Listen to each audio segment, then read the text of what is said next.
Hey, Shalom. I want to start off by giving all praise, honor, and glory to Yahweh, Bahashem, Yahweh Shai, Bahashem, Rakah, Kodash. Double honors to the apostles and elders at Great Millstone for teaching me this truth.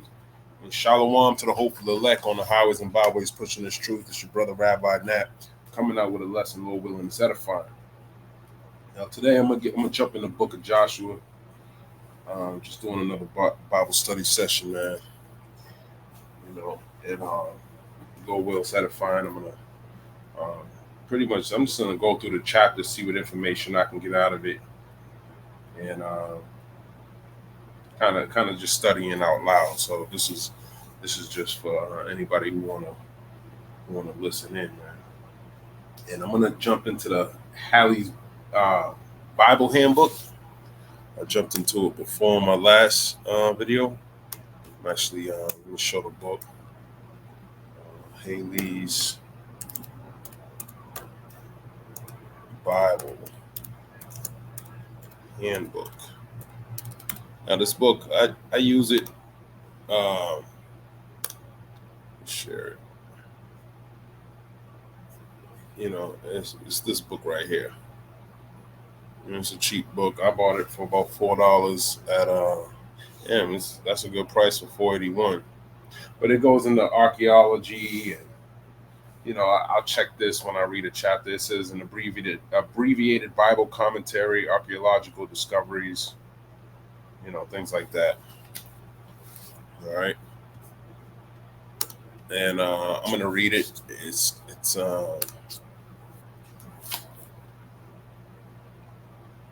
page 157. It says the man Joshua, he was of the tribe of Ephraim. Okay, said he's of the tribe of Ephraim. And it gives me the precept for it. Numbers 13 and 8. Okay, it says of the tribe of Ephraim, Hosea the son of Nun. Okay, I don't know if that's another way of saying Joshua. Let me see. Let's click on this. Hosea. This is Hosea. Hosea or Hoshea means salvation. Family name of Joshua, the son of Nun, 19th and last king of the northern kingdom of Israel, son of Beri. First is the minor prophets, prophet to the northern kingdom of Israel in the reign of Jeroboam the second, a son of Azaziah, a chief of Ephraim in the time of David, an Israelite chief who sailed. So no, Hosea or Hoshea means salvation. Okay, and I know when you look into the word Joshua, that means the same thing. Let me see.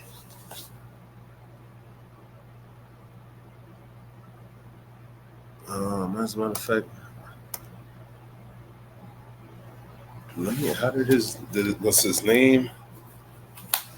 Hosea, and then it switched. Let me see.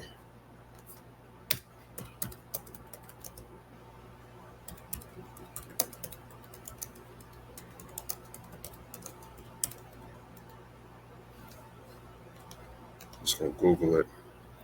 His name, Hosea, means to save, the son of Nun of the tribe of Ephraim, but Moses called him Yehoshua, which Joshua translated Joshua in English. The name, yeah. Well, when did Moses give him that name?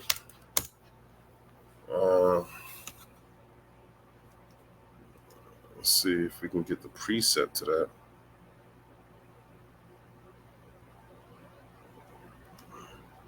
Numbers 13 and 6. Let's go back over here. Of the tribe of Judah, Caleb, the son of Jephthah, of the tribe of Israel, son of Joseph, of the tribe of Ephraim, Hoshea, son of Nun. Okay. I didn't know that. So I guess his name was Hosea. Okay.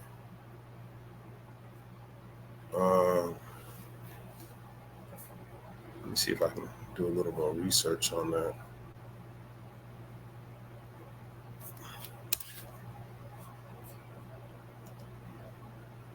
When did Moses change Hoshea's name to? Okay, this is Numbers 13:16. Let's see. It says, these are the names of the men which Moses sent to spy out the land. And Moses called Hoshea, the son of Nun, Jehoshua. Okay, so he switched his name. That's beautiful. Okay. I didn't know his original name was Hoshea. Let me get the pronunciation of that properly. Strong's H 1954. Hoshea. Hoshea. Okay, because we know there's a book of Hosea. You know, not saying he wrote that book. I'm just saying. Salakia, let me look at that. You know, this is why it's good to study, man. You know, and share it, because then that might provoke someone else to go study. As a matter of fact, let's just jump over to the book of Hosea real quick, just to confirm that it's not the same Hosea that Moses. I know it's not, but you know, just to check it. Hosea's wife and children. The word of the Lord. This is Hosea 1:1. The word of the Lord that came unto Hosea, and it's spelled differently too. But you know, just reading it. The son of Beri in the days of Uzziah, Jotham, Ahaz, and Hezekiah, kings of Judah, in the days of Jeroboam, the sons of Joash, king of Israel. So that's why it said that in Numbers about the Salakia, about the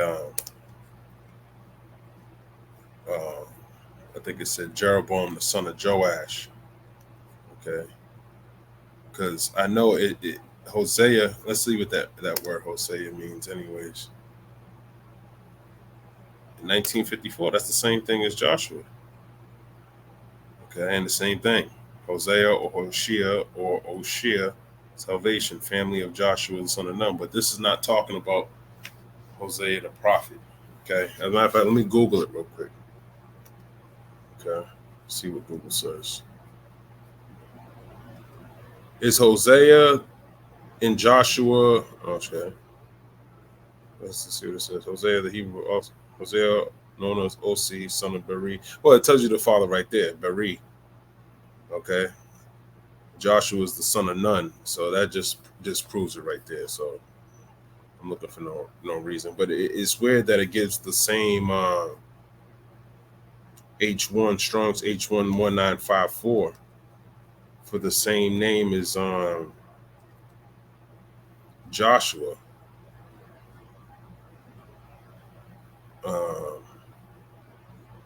In Numbers 13 and 8, H1 1954. You see, but they're two different people, but the name is the same. Two different people. The prophet Hosea is not Joshua. Okay, that's the point that I'm trying to make. All right. Did I do that? I didn't make it. I didn't switch the tab. See, Hosea is H1 1954.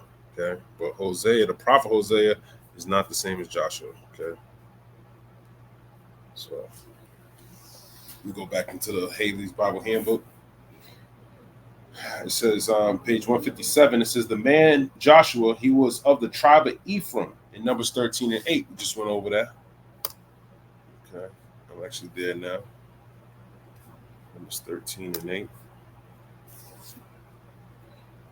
The Grecianized form of his name was Jesus, because we know Joshua, okay, is the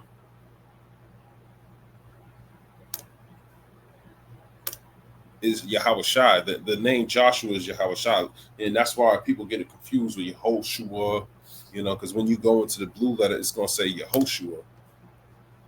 Okay.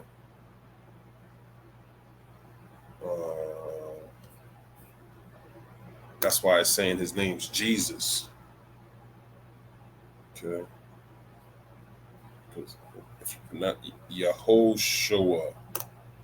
Strong's H 3091. Yehoshua. Yehoshua. You see?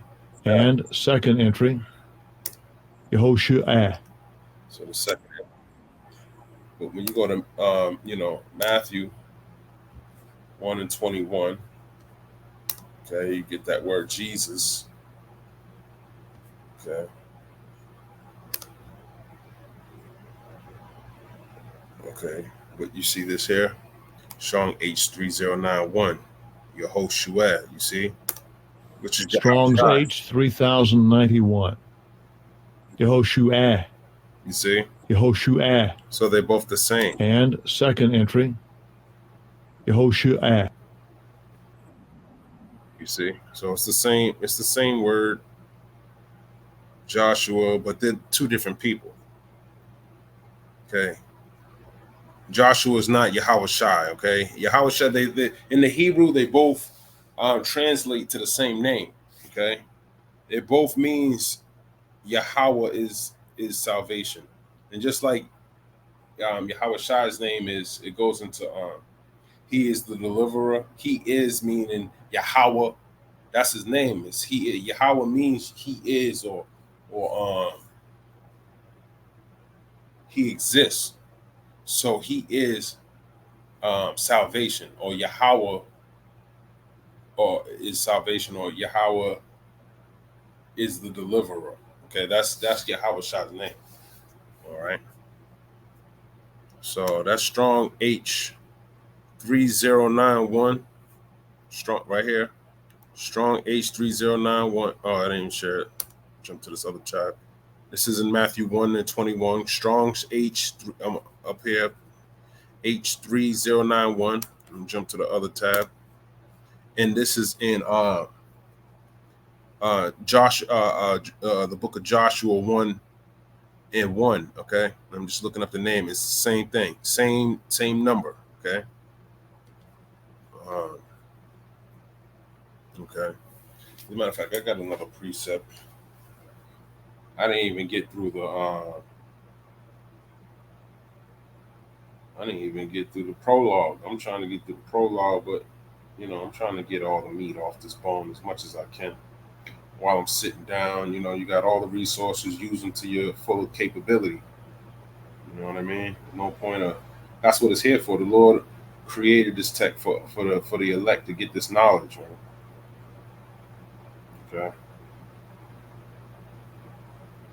And there's a couple of Yahushais in the Bible. Okay. You got Joshua is Yahushai. The Lord is Yahushai. You got who else? I think in Kings they named the gate after Yahushai. I think in the Maccabees there's a Yahushai.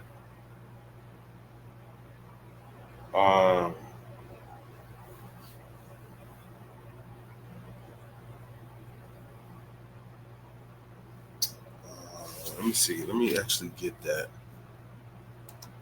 I don't want to go too far off. Let me see. Who is Jesus in the book of Maccabees? Okay. Jesus is described as a priest king in the book of Maccabees who came as a hammer against, that's what Maccabee means. It means hammer, against sin and the devil, but the Jews of the time, it's not giving a good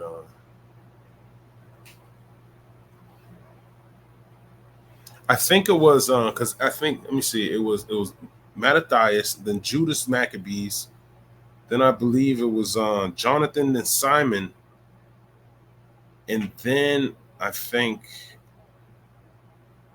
I don't know who it was after. Let me just use my Bible dictionary.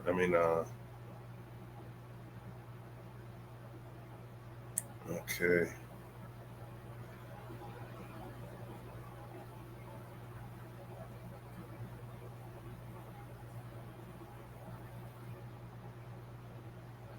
I might be wrong though, but I thought I saw somebody's name was Jesus in the first Mac. Well, it says it right here, First Maccabees 2, but that's actually talking about Yahushua. Yahushua fulfilling the. Actually, this is before Yahushua. was made a judge over Israel. So that's talking about. I'm looking at First Maccabees 2:55, but that's actually talking about Joshua. Okay, actually, let me put it in my phone to see where.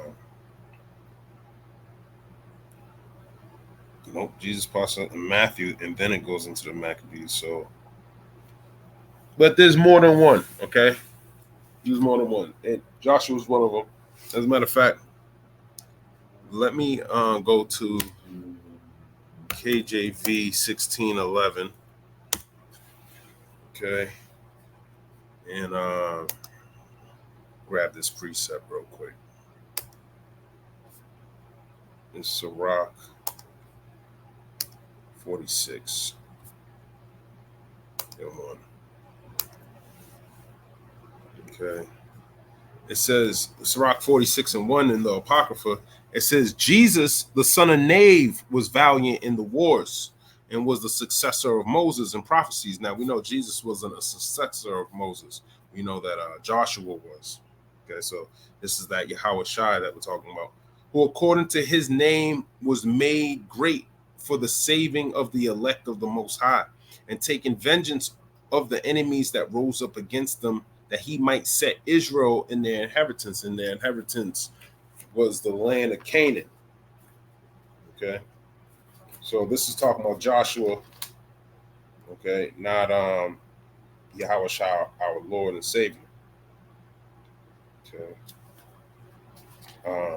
Verse 2, how great glory got he when he did lift up his hands and stretched out his sword against the cities. Yeah, because he won a lot of battles.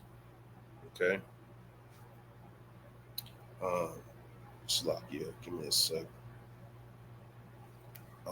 Verse 3, who before him so stood to it, for the Lord himself brought his enemies unto him. Yeah, Joshua, when you start reading about Joshua, you learn that he went into a lot of battles, man, and he won. Okay. More predominantly I, which is AI is spelled, in Jericho. Okay. His first battle, he crossed the Jordan, he went into Jericho, man. Okay, that was one of his battles. Then and then once he won those battles, man, the rest of the people, he got a name for himself. Okay, Lord will, we can get into that. Did not the sun go back by his means, and was not one day as long as two? Yeah, so that's another thing that he did. He held the sun.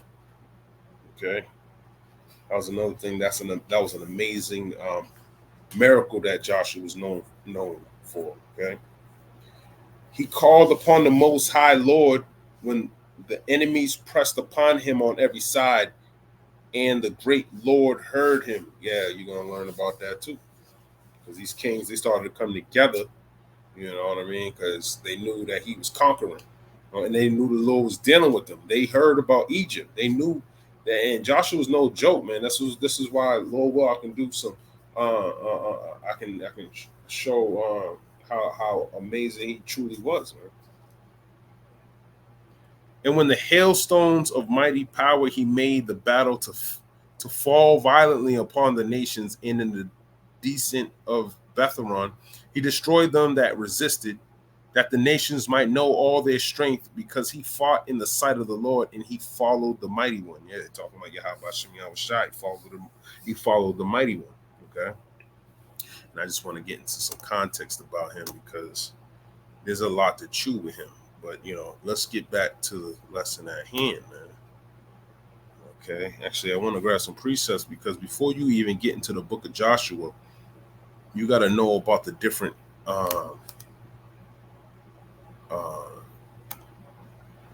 actually, this is a good tab I can get. Let me share this.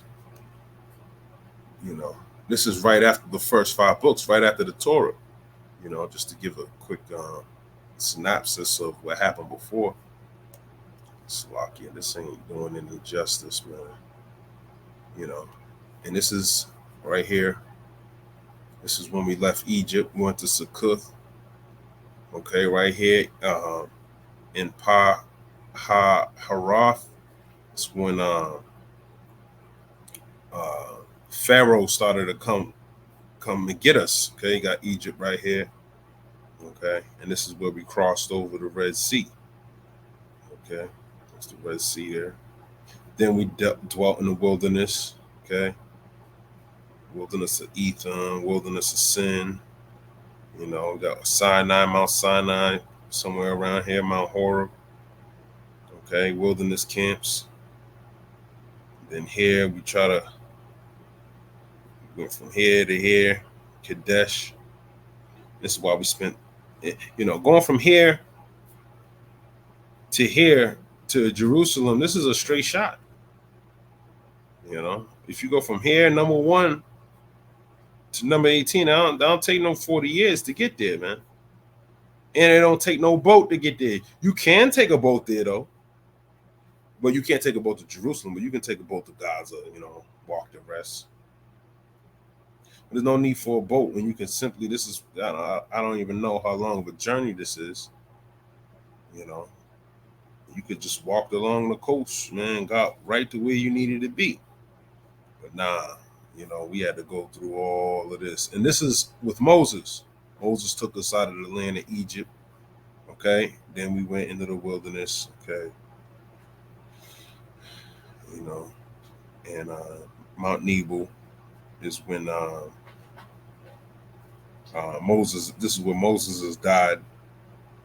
Okay. And then with Joshua, we passed over the Jordan River. So, we didn't even get there yet. But the first chapter is right after Moses has died. And we're still on this side of the Jordan. We ain't passed over to the to Ai right here. But look at the first is Jericho. Okay. Jericho's probably, or maybe went to Ai first, then Jericho. One of the two. I believe it was Jericho first. Then we went to Ai or I. All right. Let's go back to Joshua 101. Joshua 101. Actually, hold on.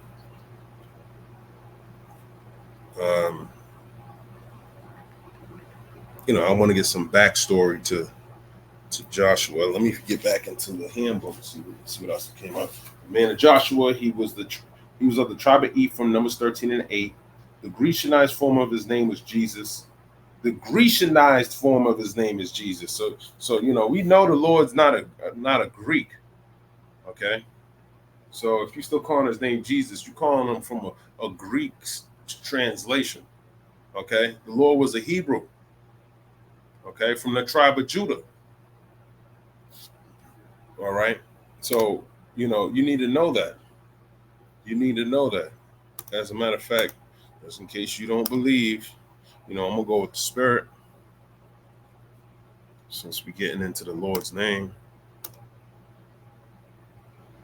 Okay, this is Jeremiah 14 and 2. Judah mourneth in the gates thereof language. They are black unto the ground, and the cry of Jerusalem is gone up. Okay. Actually, yeah, that's not what I was looking for. I think I was looking for hold on. When he sprung out of Judah. Hold on, let me Google it because I think it's Hebrews. Our Lord sprung out of Judah. Is that Hebrews 11? Let me just double check. Hebrews 7 and 14, Salakia. Let's get that. Hebrews 7. I be forgetting this precept sometimes. Okay, for it is evident that our Lord, which is Yahweh Shai, who the world ignorantly calls Jesus Christ, sprang out of Judah, okay, the tribe of Judah, okay, the head tribe, of which tribe Moses spake nothing concerning priesthood, okay? Okay, because Judah was like kings, man. All right. And, edification's sake, I'm going to grab whatever comes to mind. I'm just going to grab it because I'm just studying, man. Go back in this handbook real quick. The The man of Joshua, he was of the tribe of Ephraim, Numbers 13:8. The Grecianized form of his name was Jesus, and that he led his people into the promised land. He may have been a prototype of the greater successor who was leading his own into the promised land of heaven. Yeah, and that's what, it's beautiful. His name is Yahushua, who, because Joshua took the Ark of the Covenant, passed over the Jordan, and brought us into the land, and we ruled all our enemies. And Yahushua is coming back. It's like a foretold or symbolic.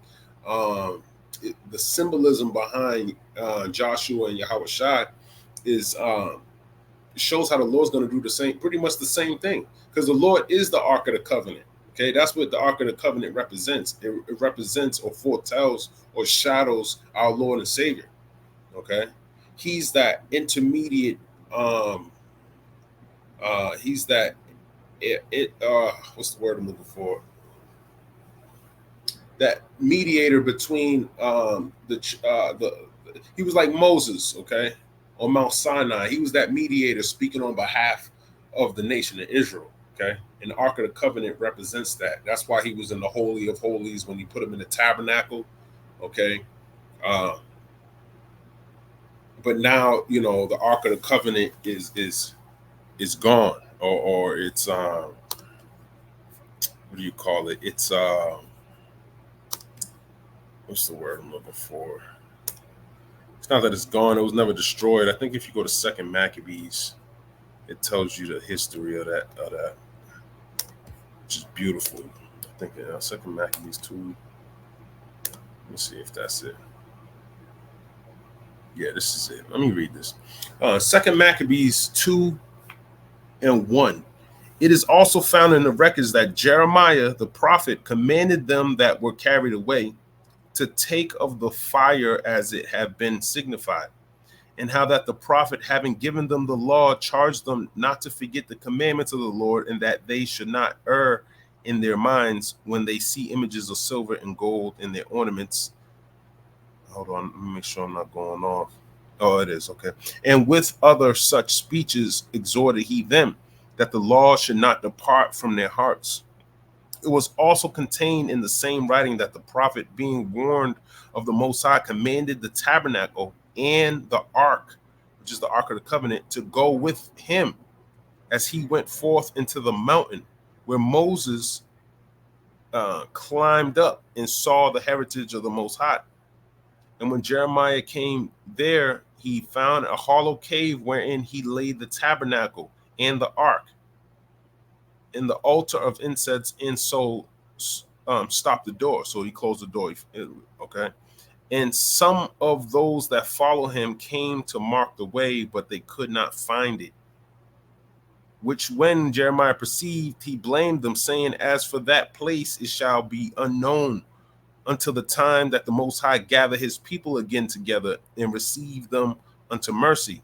Then shall the Lord show them these things, and the glory of the Lord shall appear in the cloud also, as it was showed unto Moses, and as when Solomon desired that the place might be honorably sanctified. It was also declared that he, being wise, offered a sacrifice of dedication and of the finishing of the temple. So pretty much the ark is hidden. Okay. Matter of fact, let me grab this in a different translation, because I think it just gives it more. And I'm grabbing the GNT. I think the GNT does a really good job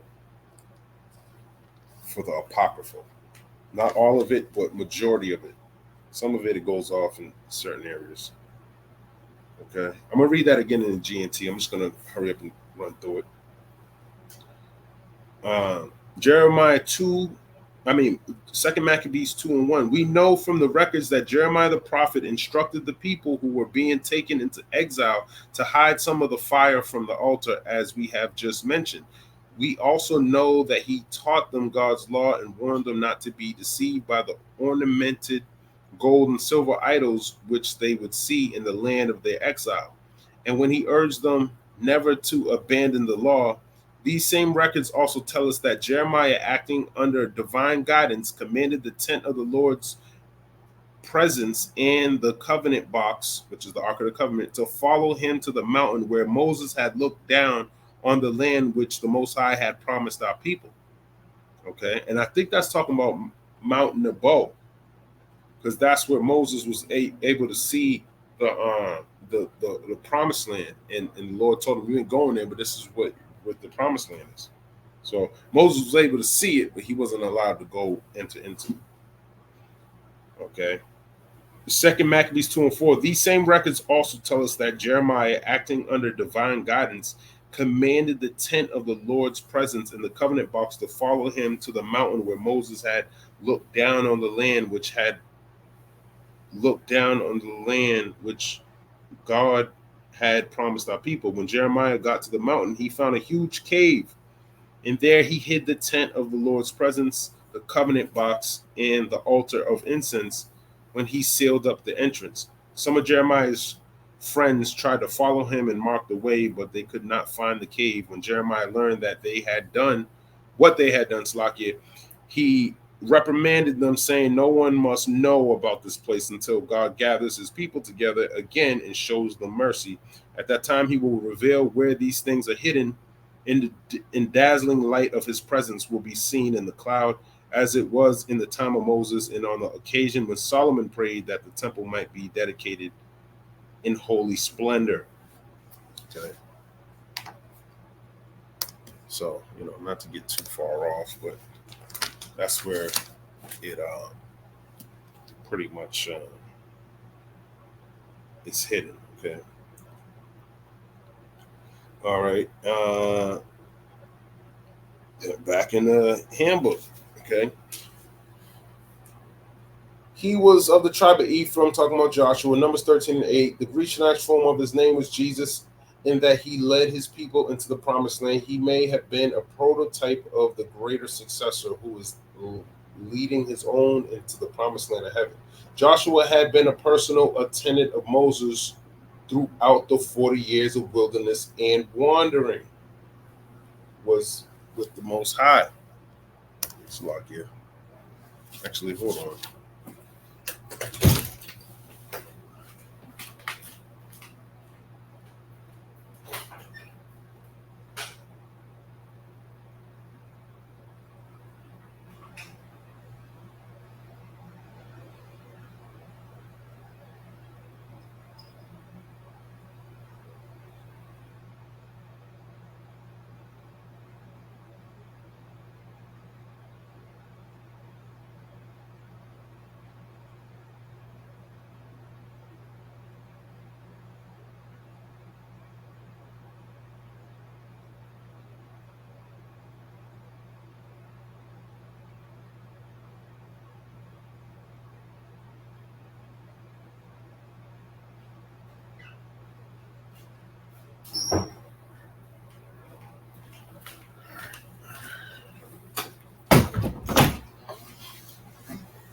Salakia. Okay, what was that? Joshua had been a personal attendant of Moses throughout the 40 years of wilderness wandering. Was with Moses in the mount. Okay. Let's give me a preset, Salakia. Give me 1 sec. Let me want to make sure I grab as much as I can before I jump into the book. Matter of fact, let's jump over to Exodus 17. Oh yeah, he fought with Amalek. Let me grab this. Exodus 17 and 8. Then came Amalek and fought with Israel in Rephidim. Let me see where Rephidim is in my map here. Okay, Rephidim's down here. So we fought with them before. Okay, that's 7. Okay. And Moses said unto Joshua, "Choose us out men and go out fight with Amalek. Tomorrow I will stand on the top of the hill with the rod of God in my hand." So Joshua did as Moses had said to him and fought with Amalek. And Moses, Aaron, and Hur went up to the top of the hill. And it came to pass when Moses held up his hand that Israel prevailed, and when he let down his hand, Amalek prevailed. But Moses' hands were heavy, and they took a stone and put it under him, and he sat thereon, and Aaron and Hur stayed up his hands, the one on the one side and the other on the other side, and his hands were steady until the going down of the sun. Okay, so you got Aaron and Hur holding up Moses' hands so Israel can fight against Amalek. But I want to see who Hur is. H-U-R. Okay. Strong's H2354. Hur. A chief assistant to Moses and Aaron, grandfather of Bezalel, chief artificer of the tabernacle, possibly the same as one above. Father of Ben-Hur, who was commissariat officer of Solomon. Let me just grab that. I gotta see who that is, man. Who is Hur in the Bible?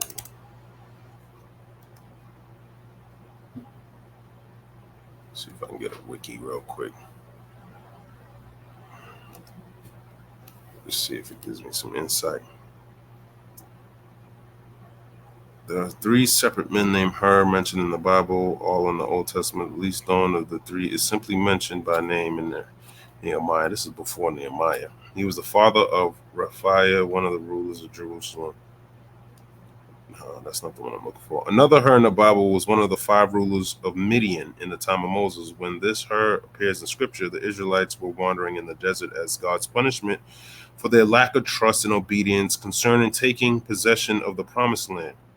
While God's people were in the land of Shittim, the Midianites were deceived them, leading them into sexual immorality and idolatry. So the Most High commanded Moses to take revenge on the Midianites and their chiefs, Levi, Rechem, Zur, Hur, and Reba. Every Midianite man was killed, including all 5 chiefs. This battle was the last that Moses led before his death. The most well-known Hur appears in the book of Exodus. This is where we're at. He is described as being from the tribe of Judah, as Hur is most often mentioned in conjunction with Aaron. Hold on, let me look into my phone real quick. I'm going to type in Hur and see where he first pops up.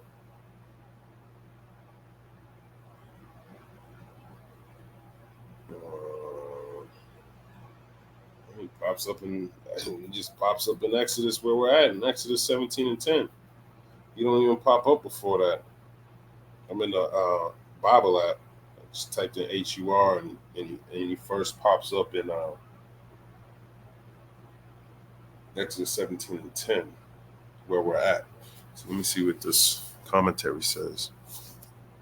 It is likely that Hur also had a place of authority among the people. Hur is one of the 2 men who held up Moses' arms during the Israelites' battle against the Amalekites. When the Amalekites attacked the Israelites on their way to the promised land, Moses stood on a hill overlooking the battle, staff in hand, and raised his arms in a position of prayer. As long as Moses' arms were raised, the Israelites prevailed, but when he lowered his hands, the Amalekites began to overtake the Israelites. So when Moses' arms grew tired, he sat on the stone, and Aaron and Hur stood beside him to hold up his arms, due to Aaron, Hur's support. So you can't really trust this commentary, okay? Where does it say he is described as being from the tribe of Judah? That don't say it in the Bible. So this is why, you've got to double check with this. With where does it say that? Okay. I'm looking, just his name popping up, unless there's something I'm missing. You gotta take this with a grain of salt, especially when you go outside. If it's not in the Bible, man, it ain't true. Okay. Rule of thumb. Okay. And right now I'm looking in my phone. I'm looking, I got it right here, because Esau just be throwing shit out there. You know, I just Googled it. Her in the Bible, KJV, in the books of Chronicles, her is either the son or the father of Caleb. Oh, so let me keep looking. It says in the book of Chronicles, so let's see if I can get. Don't tell me which. Let me see if I'm just gonna keep scrolling down. Book of Chronicles, Gesher, Asher. Okay, I found it. So he is from the tribe of Judah. Okay, I found it. You got to prove all things, man. First Chronicles 4 and 1. It says her right here. Okay, first the sons of Judah, Pharez, Hezron, and Camri, Carmi, Slakia, and her. Okay, and Shobal. Okay, so he's literally a son of Judah. Okay. Okay.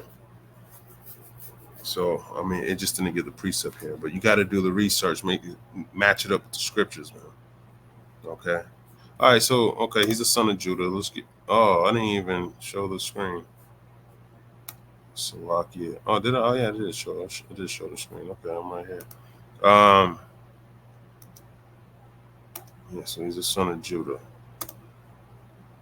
All right. So hers legit. Actually, we're in Exodus. Let's go back to Exodus. Let's go back to Exodus 17. Finish this battle with the Amalekites. In verse number Exodus 17 and 12. But Moses' hands were heavy, and they took a stone and put it under him. And he sat thereon, and Aaron and Hur stayed up his hands, the one on the one side and the other on the other side, and his hands were steady until the going down of the sun. And Joshua discomfited Amalek and his people with the edge of the sword. And the Lord said unto Moses, write this for a memorial in a book and rehearse it in the ears of Joshua. For I will utterly put out the remembrance of Amalek from under heaven. And Moses built an altar and called the name of it Yahweh Nissi. Yahweh Nissi. For he said, because the Lord Yahweh have sworn that the Lord Yahweh will have war with Amalek from generation to generation. Okay, so he's going to always have war with this stuff. Okay. Let's go back into the nitty gritty. Okay.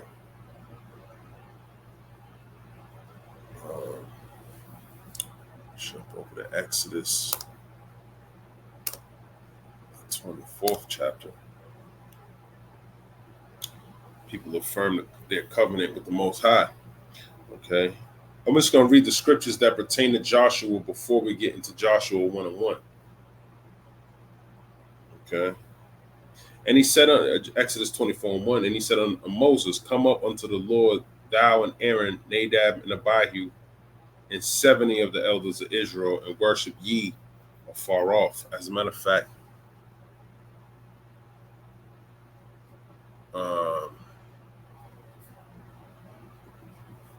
should I get this in a different translation? I'm gonna get it simple as possible.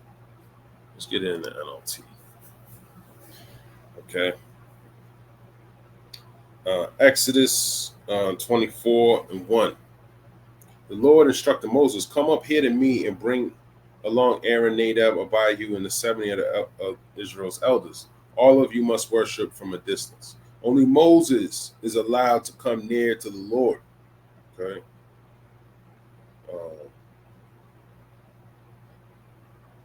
Salakia. I want to get this in there. Okay.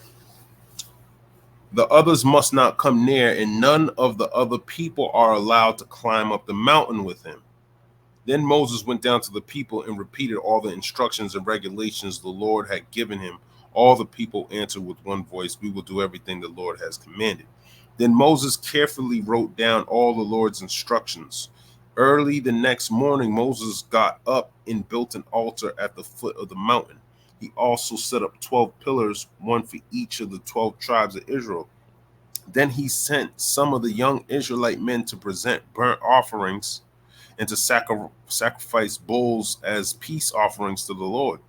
Moses drained half the blood from these animals into basins. The other half he splattered against the altar. Then he took the book of the covenant and read it out loud to the people. Again, they all responded, "We will do everything the Lord has commanded. We will obey." Then Moses took the blood from the basins and splattered it over the people, declaring, "Look, this blood confirms the covenant the Lord has made with you in giving you these instructions." Then Moses, Aaron, Nadab, Abihu, and the 70 elders of Israel climbed up the mountain. There they saw the God of Israel. Under his feet there seemed to be a surface of brilliant blue lapis lazuli, as clear as the sky itself. All right, now, okay, let me get that in the KJV. Now I need to go to the KJV. Okay, maybe I should just stay in the KJV. Okay, let me read that again. Exodus 24:10, and they saw the God of Israel, and there was under his feet, as it were, a paved work of a sapphire stone, as it were the body of heaven in his clearness. I don't know what the hell NLT was talking about. And upon the nobles of the children of Israel, he laid not his hand. Also they saw God and did eat and drink. And the Lord said unto Moses, "Come up to me into the mount and be there, and I will give thee tables of stone and a law and commandments which I have written, that thou mayest teach them." Talking about the children of Israel. And Moses rose up and his minister Joshua, and Moses went up into the mountain of God. So they were on the mountain, but Moses went up higher pretty much. And he said unto the elders, "Tarry ye here for us until we come again unto you. And behold, Aaron and Hur are with you. If any man have any matters to do, let him come unto them." And Moses went up into the mount, and a cloud covered the mount. So it looks like Joshua was in between Moses and 70 of the elders, man. Okay. And the glory of the Lord abode upon Mount Sinai, and the cloud covered it 6 days. And the seventh day he called unto Moses out of the midst of the cloud. And the sight of the glory of the Lord was like devouring fire on the top of the mountain in the eyes of the children of Israel. And Moses went into the midst of the cloud and got him up into the mount. And Moses was in the mount 40 days and 40 nights. So he went up by himself, man. Well, Joshua was up on that mountain too. Okay, but he didn't go up into the clouds with the Lord. Okay. Let's jump over to Exodus, the 32nd chapter. Okay. We got the golden calf. I'm gonna start at Exodus 32:11. And Moses besought the Lord his God. So before that, you got the golden calf. We just read that he went up for 40 days and 40 nights. Actually, I'll just go through it. Exodus 32:1. And when the people saw that Moses delayed to come down out of the mount, the people gathered themselves together unto Aaron and said unto him, "Up, make us gods which shall go before us. For as for this Moses, the man that brought us up out of the land of Egypt, we wot not what is becoming him." Yeah, they didn't have any faith, man. They saw this marvelous act. He went up into a cloud, but then they started to lose faith. They're like, I don't know what the hell happened to him. He could have died, So that's that lack of faith. Okay, and Aaron said unto them, "Break off the golden earrings which are in the ears of your wives, of your sons, and of your daughters, and bring them unto me." And all the people break off the golden earrings which were in their ears and brought them unto Aaron. Now, when you go back into the account, when they left Egypt, the Egyptians gave them all this gold and shit. So this is all the Egyptian shit. Okay. And he received them at their hand and fashioned it with the graving tool after he made it a molten calf. And they said, "These be thy gods, O Israel, which brought thee up out of the land of Egypt." Here it is.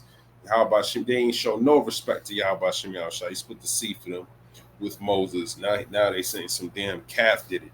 Okay, that's that idolatry. Okay, that's spiritual fornication. And when Aaron saw it, he built an altar before it. And we just read in Exodus the 24th, everything they'll obey. Okay. So they pretty much made a covenant with the Lord, and they already, this is like the day after you getting married, man. Now you committed, now you already cheating on your husband, man. Showing how far we went off. Immediately we went off. As soon as we got it.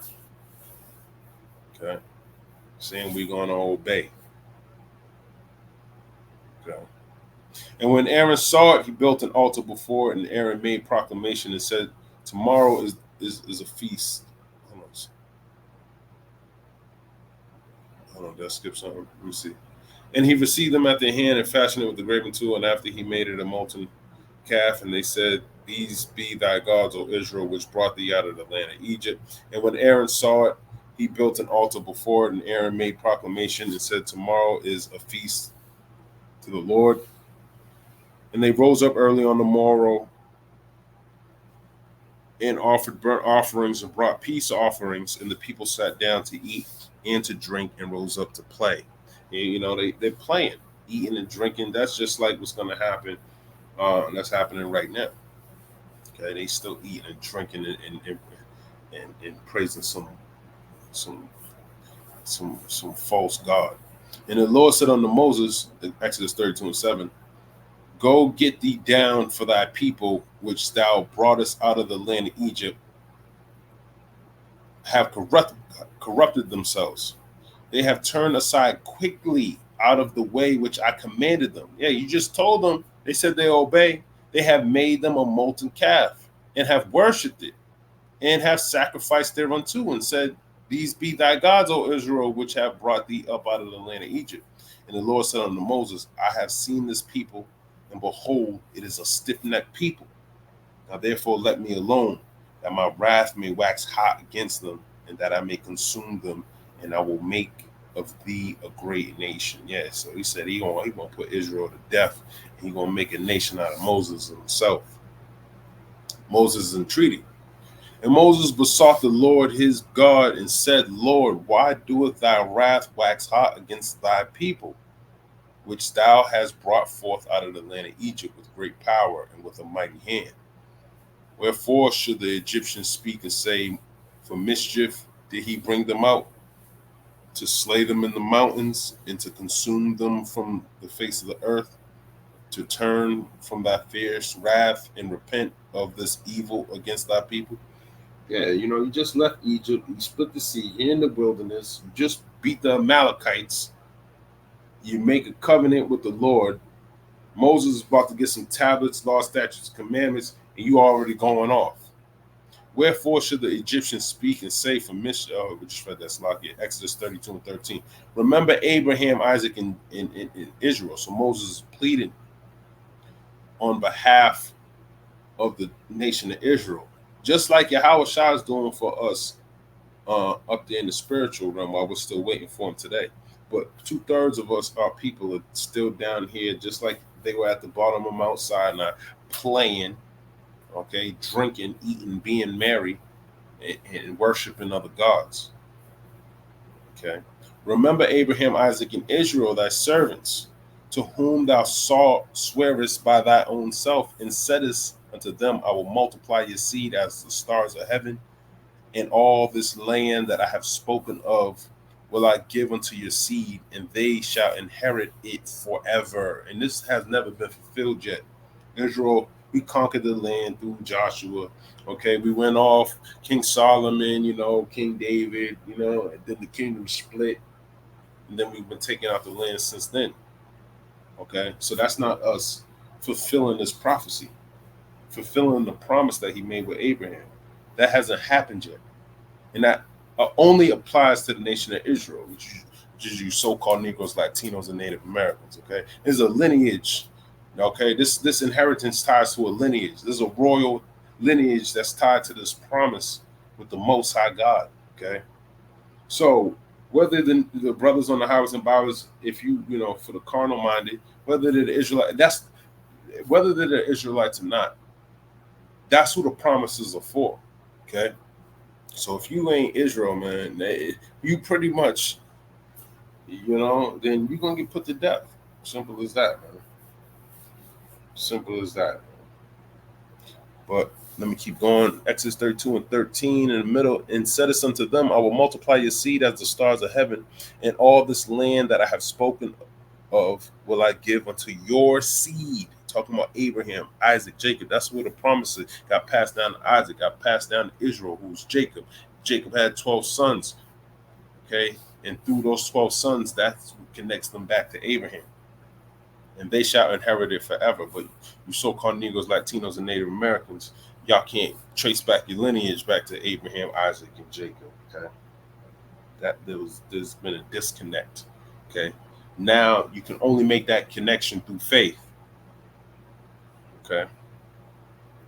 Exodus 32 and 14. And the Lord repented of the evil which he thought to do unto his people, which is to destroy them and give the nation over to Moses. And Moses turned and went down from the mount, and the two tables of the testimony were in his hand. The tables were written on both their sides. On the one side and on the other were they written. And the tables were the work of God, and the writing was the writing of God graven upon the tables. Okay, and that's a beautiful precept, because a lot of people think I just spoke to somebody on Highways and Byways. He said weren't this written by man? Well, it says right here that the commandments were written by God. Okay, yeah, Moses carried them, but they were written by God. And when Joshua heard the noise of the people as they shouted, he said unto Moses, there is a noise of war in the camp. Because remember, Joshua was still on that mountain. Okay, Aaron's down there still dealing with the people. Joshua's on the mountain, probably halfway. Okay, and Moses is on the top of the mountain. And he said, it is not the voice of them that shout for mastery, neither is it the voice of them that cry for being overcome, but the noise of them that sing do I hear. Okay, Joshua says a noise of war in the camp.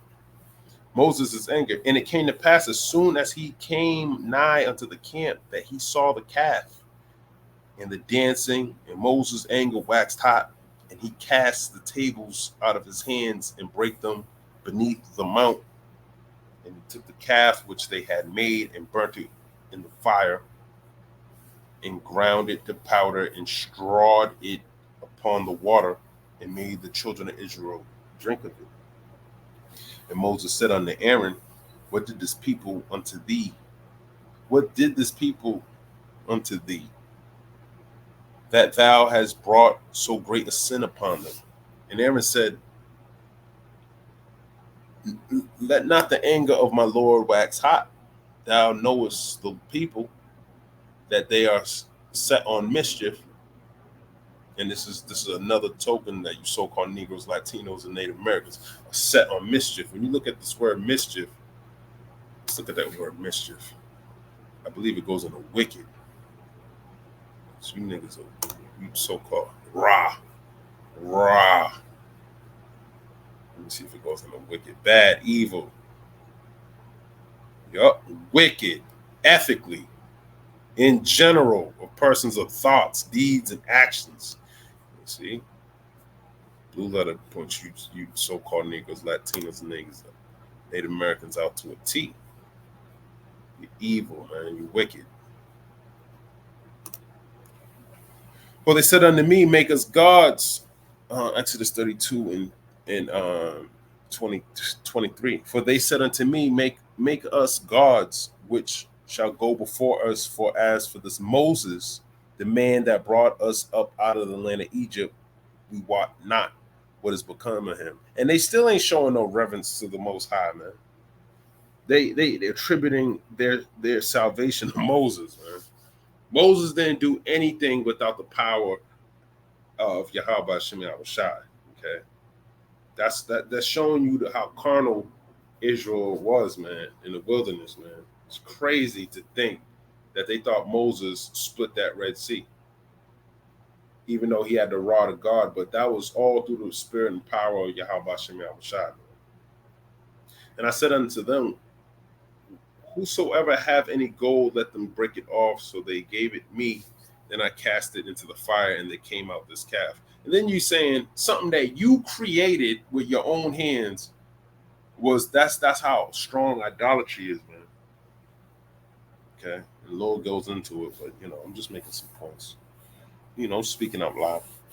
Exodus 32:26. Then Moses stood in the gate of the camp and said, who is on the Lord's side? Let him come unto me. And all the sons of Levi gathered themselves together unto him. And he said unto them, thus saith the Lord God of Israel, put every man his sword by his side, and go in and out from gate to gate throughout the camp, and slay every man his brother, and every man his companion, and every man his neighbor. And the children of Levi did according to the word of Moses, and there fell of the people that day about 3,000 men. Okay. And that's the same thing that's going to happen when the Lord get here. He's going to start at his sanctuary. Okay. And just like it says in, let me grab it in another, let me grab this Ezekiel 9:4. Because this is going to happen again, man. Okay. Ezekiel. Where are you? Ezekiel. Okay. 9:4. The Lord said unto him, go through the midst of the city, through the midst of Jerusalem, and set a mark upon the foreheads of the men that sigh and that cry for all the abominations that be done in the midst thereof. And to the others he said in my hearing, go after him through the city and smite. Let not your eyes spare, neither have ye pity. Slay utterly old and young, both maids and little children and women. But come not near any man upon whom is the mark, which is talking about the elect. They're going to be sighing and crying for the abominations thereof. And begin at my sanctuary. Then they began at the ancient men which were before the house. Yeah, you old. That's the old men. Okay. Y'all going to get it too. Then they began at the old men. So you old so-called Negro Latino. I was just speaking to some old so-called Negro Latino and the American, man. They're stiff-necked as hell, man. And when you get older, you get more stiff-necked. You get more into whatever you've been taught. You just kind of get hardened. It's harder for you to get it when you're older. That's why it says, seek ye the Lord in the days of your youth, man. And, I just want to take the time to thank you. How about you, y'all? Because I know I was stiff-necked. I've always been known to be stiff-necked, but this word, I'm glad I got opened up to it, man. Because sometimes days get tough, man, but I'm glad. But as soon as that thought comes up, another thought comes up. At least I got this word, man. When all shit fails, when you ain't got nothing at all, no money, no nothing, no health, bad health, you're about to die and kick the bucket, you got the word, though. Okay? At least that's what you got that.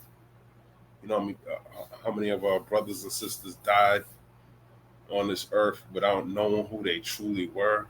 That's a death of vanity, man. That's a death. That's your straight judgment, man. Without mercy, because you didn't even know who you were. You were dead the whole time you were alive. Okay? Your spirit was dead, and then your body eventually got put to death. But at least your spirit's alive, man.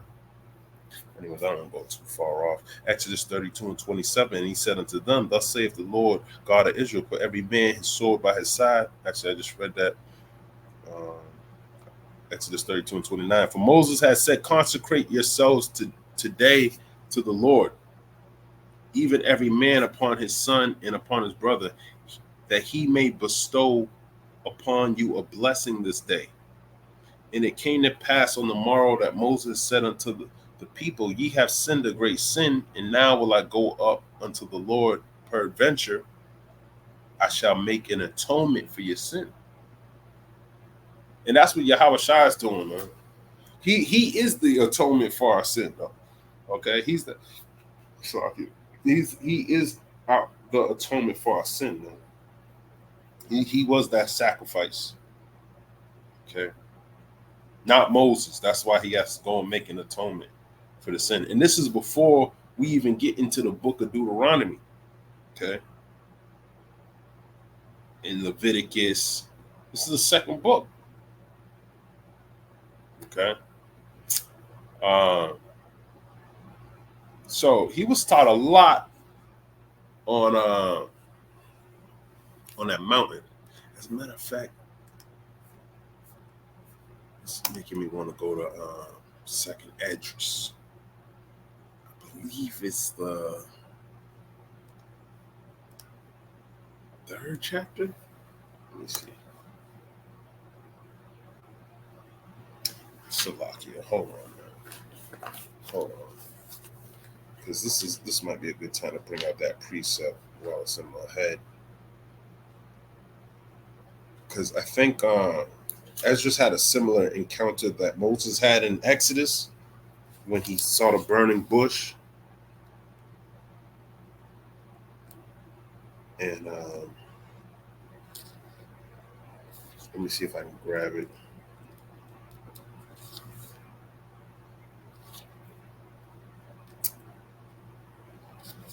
I can't remember which. I know it's second Esdras though. It might be. Let's see if it's in 6. It's like at the top of the chapter, so it should be one of these. I can get it.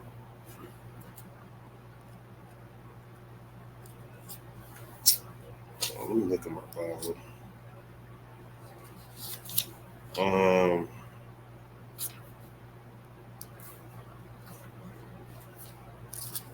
I might have to Google it because I can't remember exactly where it is, but it explains how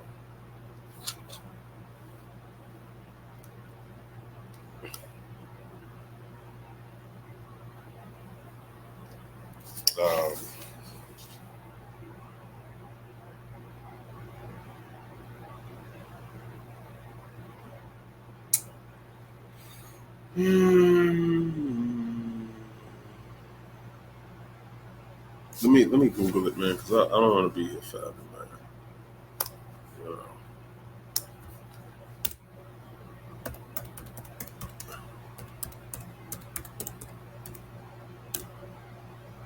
Ezra burning bush. Let me see what comes up. Second Esdras 14. See it, yeah. I was way off. But I just Googled it. Let's get into it. Okay. So let me read second Esdras 14.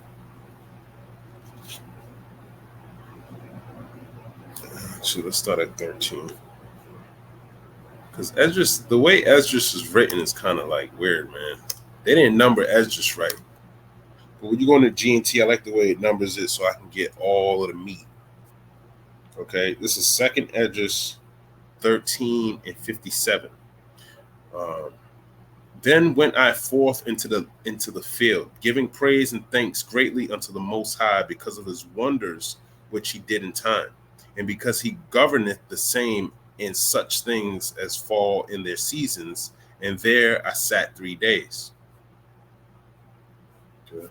Let me go to the next chapter. And it came to pass upon the third day I sat under an oak, and behold, there came a voice out of a bush over against me and said, Esdras, Esdras. And I said, Here am I, Lord. And I stood up upon my feet. Then said he unto me, In the bush I did manifestly reveal myself unto Moses, and talked with him when my people served in Egypt. And I sent him and led my people out of Egypt and brought him up to the Mount of Sinai, where I held him by me a long season. And we just read about that. He was up there for 40 days. And told him many wondrous things and showed him the secrets of the times and the end. So he didn't just give him the tablets, man. He wasn't up there for 40 days, man. He said he gave him the secrets of the times, man. So Moses saw it all. and the end, and commanded him, saying, these words shall thou declare, and these shall thou hide. So he didn't even tell the people everything. Okay? He told them the commandments. He told them, and he kind of told them you were going to go off in the future. Okay? Actually, he did tell them you're going to go off in the future. Okay? Let me keep going. And now I say unto thee that thou lay up in thy heart the signs that I have showed in the dreams that thou hast seen in the eternal. So that's pretty much going in the edges, but I just want to share that. Okay. That's pretty much it. This is what I wanted to share right there. Okay. So Exodus 32 and 34, therefore now go lead the people unto the place of which I have spoken unto thee. Behold, my angel shall go before thee. Nevertheless, in the day when I visit, I will visit their sin upon them. And the Lord plagued the people because they made the calf which Aaron made. Okay. So he plagued them, man. And as you get later on to it,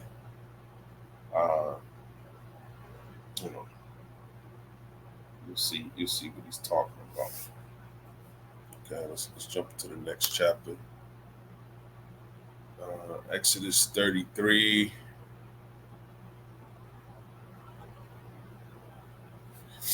And the Lord said unto Moses, depart and go up thence, thou and the people which thou hast brought up out of the land of Egypt unto the land which I swear unto Abraham, Isaac, and to Jacob, saying, unto thy seed will I give it. And I will send an angel before thee, and I will drive out the Canaanite, the Amorite, and the Hittite, and the Perizzite, and the Hivite, and the Jebusite. Now, these are Hamite nations in the land of Canaan, okay, that occupied that, it's literally called Canaan, okay? Canaan was a son of Ham, all right?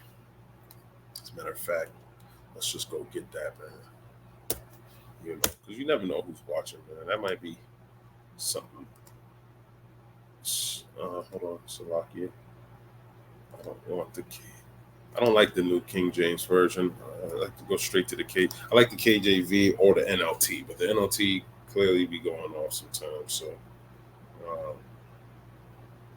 you gotta use discernment when you go into these other translations. Okay. I think you gotta go to. Let's go to Genesis 9.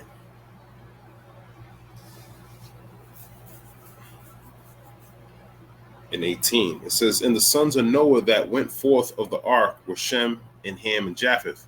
And Ham is the father of Canaan. Okay. Ham is the father of Canaan. Okay. And Ham, the father of Canaan, this is Genesis 9:22. And Ham, the father of Canaan, saw the nakedness of his father, which is Noah, and told his two brethren without. Okay. So Ham, who saw the nakedness of his father Noah, had a son named Canaan. Okay. So that's Canaan's lineage. And that's who possessed the land first before we did.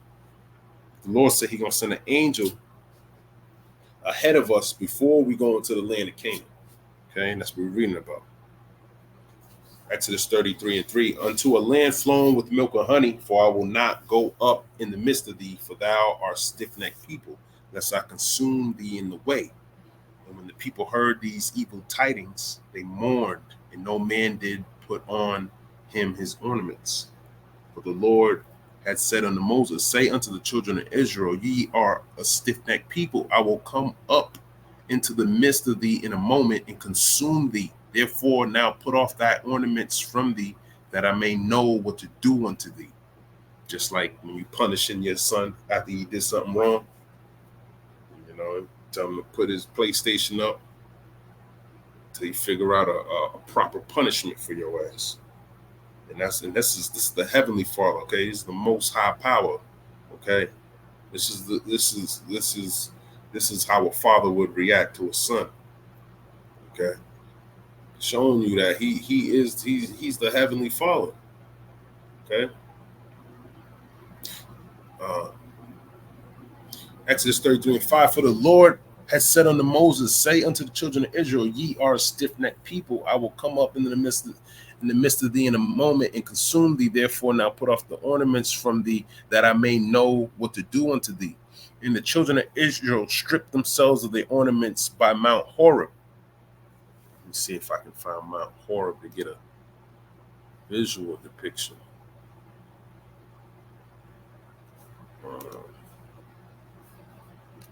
Got this map here. Horeb. So this is after Rephidim. We fight Amalek here at 7. Oh, Horeb right here. Mount Sinai. Okay. Let me just.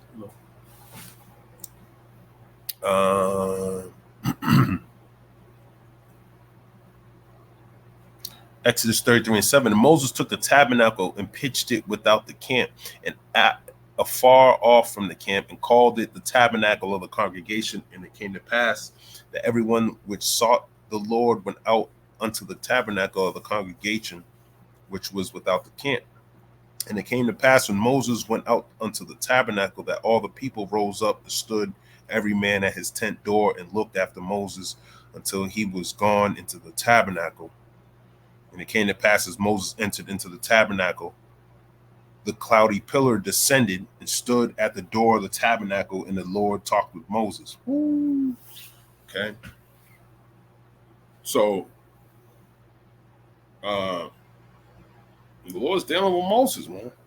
That cloudy pillar is talking about a chariot descending and stood at the door of the tabernacle, and the Lord talked with Moses.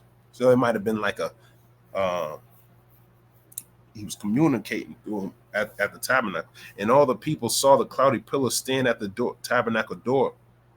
And all the people rose up and worshiped, every man in his tent door. So they outside of the tent. Let me see if I can give a depiction of the layout.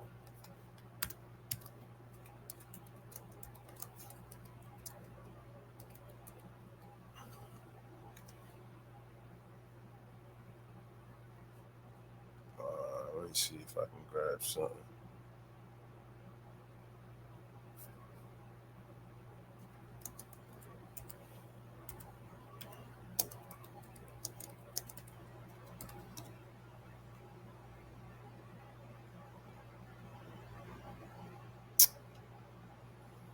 Okay, I think this is a good picture. Let me see. I'm not sharing the right. Nope. Okay. Is it sharing it? So here it is, man. That's the. So who knows, man? He said it descended, so I don't know. I don't know. It's beautiful though. I'm trying to get a visual idea of how that tabernacle descended on. I mean, the cloud descended. The cloudy pillar descended and stood at the door of the tabernacle, and the Lord talked with Moses. Let's keep going though. Exodus 33:10. And all the people saw the cloudy pillar, talking about the chariot, stand at the tabernacle door, and all the people rose up and worshipped, every man in his tent door. And the Lord spake unto Moses face to face, as a man speaketh unto his friend. And he turned again into the camp. But his servant Joshua, the son of Nun, a young man, departed not out of the tabernacle. Yeah, you see, Joshua was right there with Moses, man.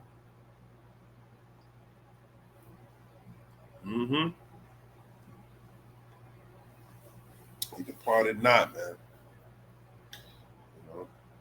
And Joshua stood kind of, you got to think, just like Elisha and Elijah. That's like sort of the relationship between Joshua and Moses. He was right there, man. He was right there, man. Joshua was from the northern kingdom, man. He's from Ephraim.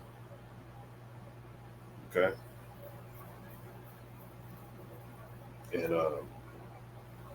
Ephraim kind of gets a lot of a very bad rep, but just the things that Joshua and Joseph did alone, that's huge. Okay. That they were like the leaders of Israel in the beginning, man. Joseph was before Moses. Okay. Look how mighty Joseph was, then Moses, but then look how mighty Joshua was, man. I mean, there's a steep decline after them, but Joshua did a lot for the nation of Israel, man. I mean, his name's literally Yahweh Shai, man. That's you don't get any better than that. And his name was changed from Hoshea to Yahweh Shai from Moses. Okay, a really good friend of the Most High. Okay, in the Exodus 33:11, and the Lord spake unto Moses face to face, as a man speaketh unto his friend. And he turned again into the camp, but his servant Joshua was a servant. Okay, it's lucky.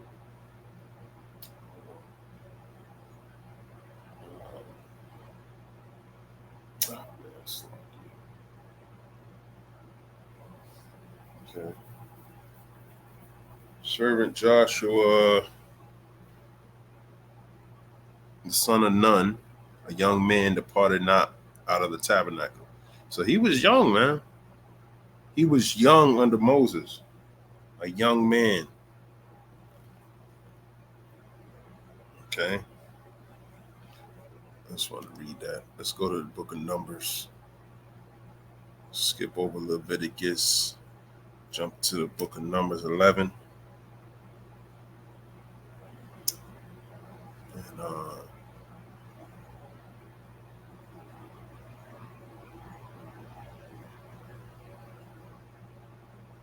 I'll start at 16.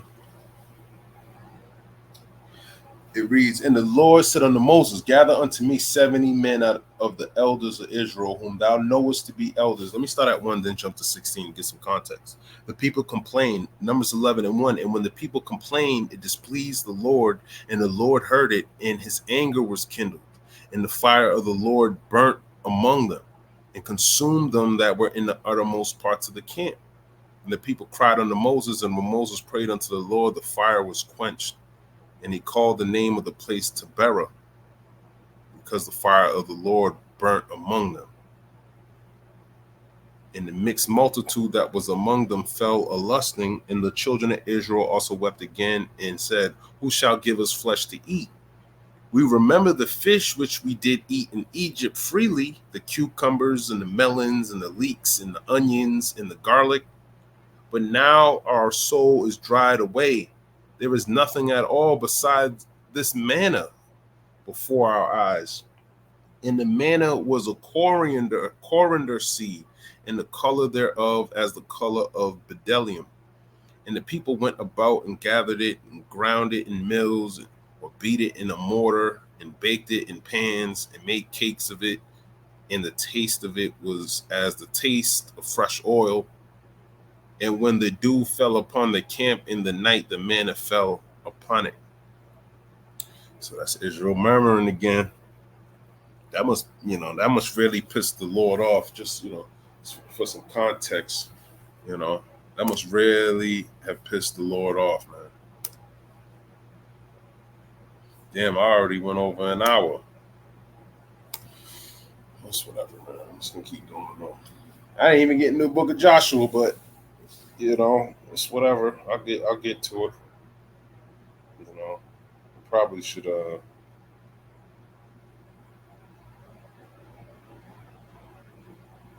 not make this too long. I'll probably end it here, and I'll finish this up, and probably just make another video. So I didn't want to go over an hour.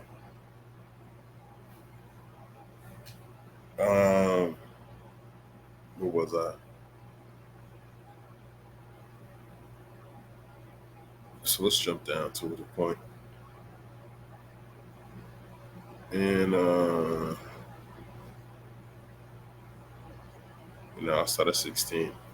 I'm gonna read Numbers 11 and 16 to 30, and then I'm gonna close it out. Numbers 11 and 16. And the Lord said unto Moses, gather unto me 70 men of the elders of Israel, whom thou knowest to be the elders of the people, and officers over them, and bring them unto the tabernacle of the congregation, that they may stand there with thee. And I will come down and talk with thee there, and I will take of the spirit which is upon thee, talking about Moses, and will put it upon them, and they shall bear the burden of the people with thee, that thou bear it not thyself alone. And say thou unto the people, sanctify yourselves against tomorrow, and ye shall eat flesh, for ye have wept in the ears of the Lord, saying, who shall give us flesh to eat? For it was well with us in Egypt, therefore the Lord will give you flesh, and ye shall eat. So the Lord's hearing their murmurings, and instead of deciding to punish them for their murmurings, here it is, he's giving you what you want. Ye shall not eat 1 day, nor 2 days, nor 5 days, neither 10 days, nor 20 days, but even a whole month, until it come out at your nostrils, and it be loathsome unto you, because that ye have despised the Lord which is among you, and have wept before him, saying, why came we forth out of Egypt? So that just shows Israel loves Egypt, man. They love slavery. They love bondage, man. And Moses said, the people among whom I am are 600,000 footmen. And thou hast said, I will give them flesh, that they may eat a whole month. Shall the flocks and the herds be slain for them to suffice them? Or shall all the fish of the sea be gathered together for them to suffice them? And the Lord said unto Moses, is the Lord's hand waxed short? Thou shalt see now whether my word shall come to pass unto thee or not. So when the Lord says something, man, it's going to happen, man. You would put 100% on that. Okay. And Moses went out and told the people the words of the Lord, and gathered the 70 men of the elders of the people, and set them round about the tabernacle. Okay. So they went round about, 70 elders went round about the tabernacle. Numbers 11 and 25. And the Lord came down in a cloud, which is a chariot, a UFO, a UAP, and spake unto him, Moses, and took of the spirit that was upon him, talking about Moses, and gave it unto the 70 elders. And it came to pass that when the spirit rested upon them, talking about the elders, they prophesied and did not cease. Whoo! That just makes me think of same thing that happened. You know, you get these parallels when you read the scriptures, man. That's why it's beautiful to study, you know. Beautiful to study.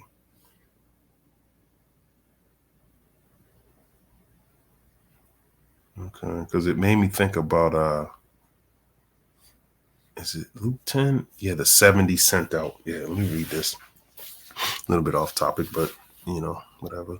The 70 sent out. After these things, the Lord appointed other 70 also. Okay. So Yahweh Shai, you know, he had his 12 disciples, but then he sent out another 70. And this is just like those 70 elders. Okay. All these things the Lord appointed other 70 also, and sent them 2 and 2 before his face into every city and place whither he himself would come. Therefore said he unto them, the harvest truly is great, but the laborers are few. Pray ye therefore the Lord of the harvest, that he would send forth laborers into his harvest. Go your ways, behold, I send you forth as lambs among wolves. Carry neither purse, nor scrip, nor shoes, and salute no man by the way. Into whatsoever house ye enter, first say, peace be to this house. And if the Son of Peace be there, your peace shall rest upon it. If not, it shall turn to you again. So he pretty much sent the 70 elders out there. It just made me think of that precept. Okay. Let me keep going. And the Lord came down in a cloud. This is Numbers 11 and 25. And the Lord came down in a cloud and spake unto him, and took of the spirit that was upon him, and gave it unto the 70 elders. And it came to pass that when the spirit rested upon them, they prophesied and did not cease. Just like those 70, the 70 sent out. They started prophesying. Numbers 11 and 26. But there remained 2 of the men in the camp. The name of the son was Eldad, and the name of the other Medad. And the spirit rested upon them. And they were of them that were written, but went not out unto the tabernacle, and they prophesied in the camp. Let me look at Eldad and Medad, because I don't really recall. You got to go into it as soon as you get the chance to go into it. Eldad, God has loved, one of the 2 elders who prophesied in the Israelite camp. So they're just elders. Ooh, that's good. Eldad. Let me get Medad. Means Medad. Let me see. Medad. Strong's H 4312. Medad.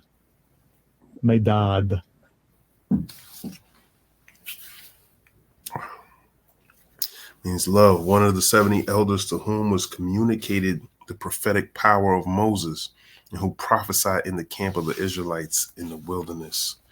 Oh, that's beautiful, man. So they were given the spirit of prophecy.